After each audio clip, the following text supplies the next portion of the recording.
आखु पाकल हेला बेलू वायुमंडल शीतल और शुष्क रहिबा दरकार। भल भाव जल निष्कासन हो पारुथबा दोरसा माटी रे आखु फसल भल अमल होता है। आखुर सरल किसम गुड़िक है COA 79,081, COA 79,085, COC 92,061, 87A 298 Vishwamitra, 83R 23 वसुधा, नीलचक्र।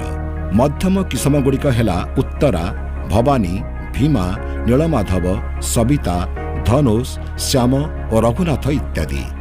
आम राज्यर जलवायु दृष्टि नवेम्बर मास ठारू आरंभ करी फेब्रुआरी मास शेष पर्यंत आखु लग आखु गछर चेर साधारणतः 45 सेंटीमीटर गभीर को विस्तार करी माटी तलु जल और खाद्य आहरण करिथाए।